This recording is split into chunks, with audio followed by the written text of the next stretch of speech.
If I have one wish for you, it's this. I hope you discover what truly excites you in life, the people you meet, the principles learned, and the possessions you keep that inspire you to move forward with confidence and joy. In a world of consumption and excess, you can't care about everything. You just don't have the bandwidth. You have to select a few nice things to care about. Sit down with yourself and reflect on the people, principles, and possessions you hold. Do not become imprisoned by material chains, for even birds with golden cages lose the joy of flight. I've lived in excess, I've had a bunch of things, and finding joy in the things that matter, I think, just lead to an overall happier, healthier life. It's the idea of less but better. Less people, better people. Less possessions, better possessions. When you find those things to care about, take care of them. Whether it's servicing your watch, sharing good food over laughs and memories, or reflecting on how you spend your time.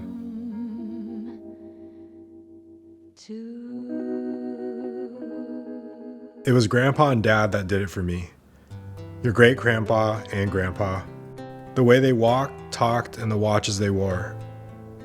Each watch, to me, is just like a picture. It's like a memory. If I look down on it long enough, it brings a smile to my face. It's an instant hit of nostalgia. I can vividly remember the people that were wearing the watch before me, the way they smell, where we were. And for me, that's why I got into watches. It's more of an emotional connection rather than a skin on metal connection.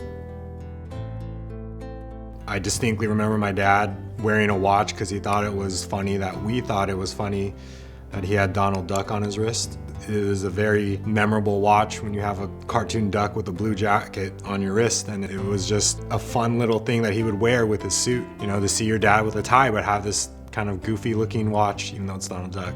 It made me and my younger brother smile all the time.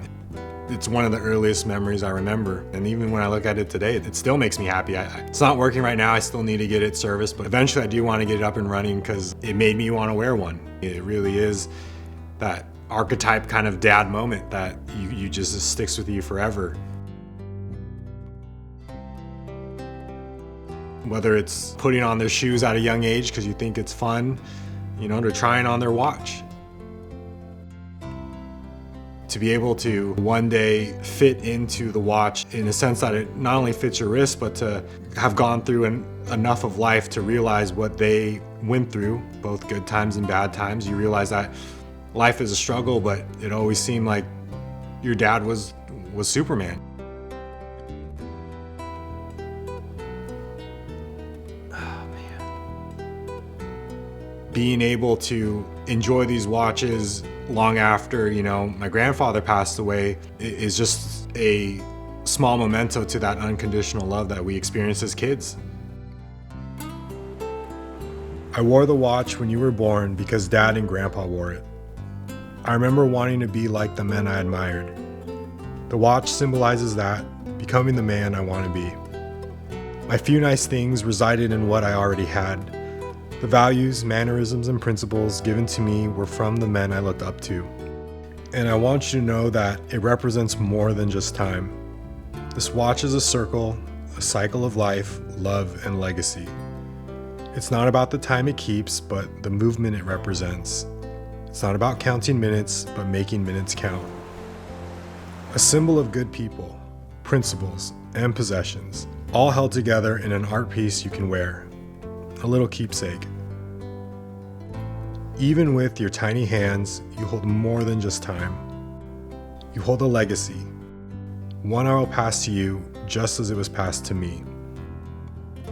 So son, I hope you discover what truly excites you in life, the people, principles, and possessions that inspire you to move forward with confidence, joy, and just a few nice things.